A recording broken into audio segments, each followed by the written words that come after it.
कहते मैं दरिया के किनारे जा रहा था तो एक मर्द एक औरत की गोद में लेटा हुआ था, पास एक बोतल भी पड़ी थी। तो मैं दिल ही दिल में कहने लगा, या अल्लाह तेरा शुक्र है, ना मैं इस तरह औरतों की गोद में लेटता हूँ, ना मैं शराब पीता हूँ। कहते मैं सोच रहा था, दुआ मांग रहा था, अचानक तूफान आ गया।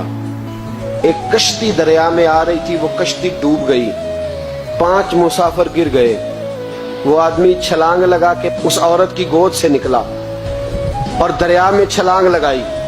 2 दफा उसने गोता लगाया, 4 बंदे बचा लाया। मैं खड़ा देख रहा था, मुझे कहने लगा, हुजूर आप तो दुआ मांग रहे थे ना कि आप मुझसे अच्छे हैं, तो मेहरबानी कर जरा 5वें को आप बचा लाए, मेहरबानी करें ना, 5वें को जरा बचाएं ना, शफकत फरमाए। तो ख्वाजा हसन बसरी रहमतुल्लाह अलैह फरमाते, मैंने उसको कहा कि भाई मुझे तो तैरना नहीं आता, बचाएगा तो तू ही, मेहरबानी कर बचा ला।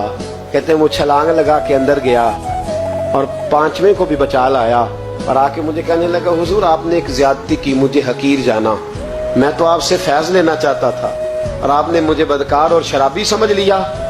हजरत हसन बसरी कहते मैं बोला नहीं, लेकिन उस शख्स का नूरे बसीरत देखो। कहने लगा, हुजूर जिसकी गोद में लेटा हूं, पूछ तो लेना था मेरी क्या लगती है, और बोतल में पूछ तो लेना था है क्या।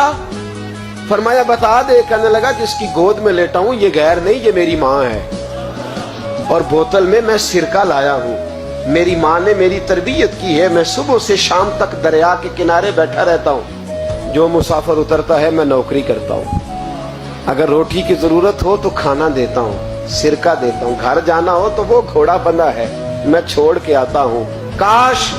काश कभी आप सोच लेते, गौर करते, तवज्जो करते, हम तो 1 मिनट में बदगुमान होते। सोचा ही मुसलमान ने।